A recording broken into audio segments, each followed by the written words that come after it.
ایک خلیفہ تھا جس کی سخاوت اور داد و دہیش کے سامنے حاتم کا نام بھی مان پڑ گیا تھا۔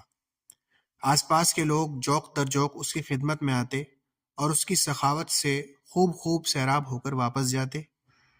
غرض اس کی جو سخاوت کا ڈنکا تھا وہ سارے عالم میں بج رہا تھا۔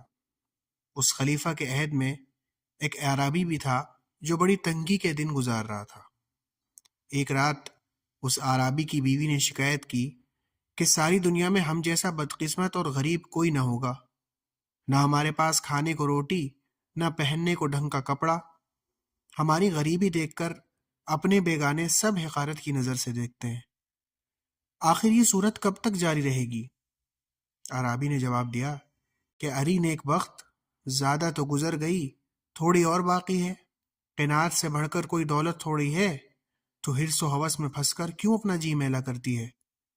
بیوی نے جھلا کر کہا، آپ اپنی قناعت کو اپنے پاس ہی رکھیں، معلوم نہیں کہ آپ کی غیرت کو کیا ہو گیا، بے عزتی اور مفلسی زندگی کو قناعت کا نام دیتے ہیں اور اس کا لفظ کا منہ چڑھاتے ہیں۔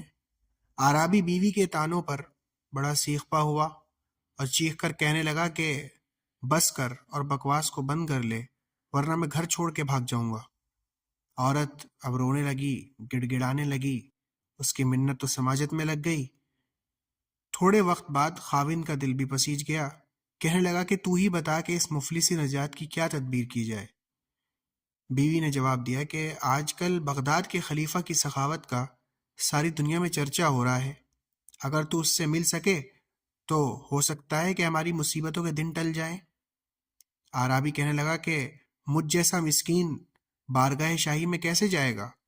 بیوی نے کہا کہ ہمارے مشکیزے میں برساتی پانی بھرا ہوا ہے، تم ایسا کرو کہ یہی مشکیزہ لے جاؤ اور خلیفہ کی نظر کر دو، تحفے کے طور پر ان کو دے دو، ان کی خدمت میں پیش کر دو، اس کے سوا اور کچھ عرض نہ کرنا۔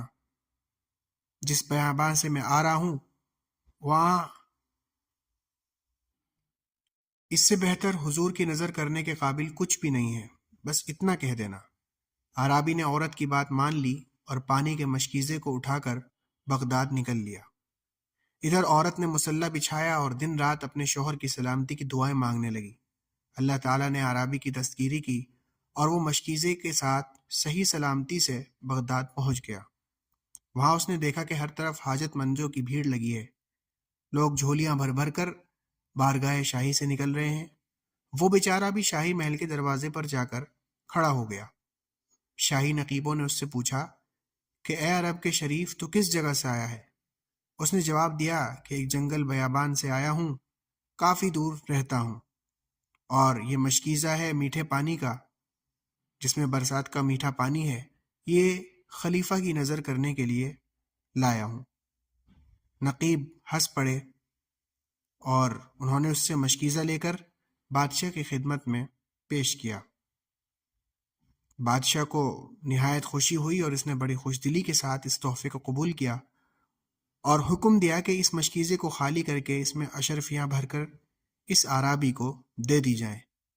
اس کے علاوہ اس نے اعرابی کو ایسے انعام و اکرام اور خلعتوں سے نوازا کہ وہ اپنے دکھ درد کو بھول گیا۔ جب وہ رخصت ہونے لگا تو خلیفہ نے حکم دیا کہ خشکی کا راستہ بڑا طویل ہے اور بڑا مشکل بھی ہے، اس لیے اس کو کشتی پر بٹھا کر پانی کے راستے سے وطن بھیجو۔ نقیبوں نے اس کے حکم کی تعمیل کی اور اعرابی اللہ کا شکر ادا کرتا، خلیفہ کو دعائیں دیتا اپنے وطن کو واپس ہو گیا، اور اس طرح سے اس کی بیوی کی دعائیں قبول ہوئیں اور ان کی مشکل بھری زندگی میں سکون آ گیا۔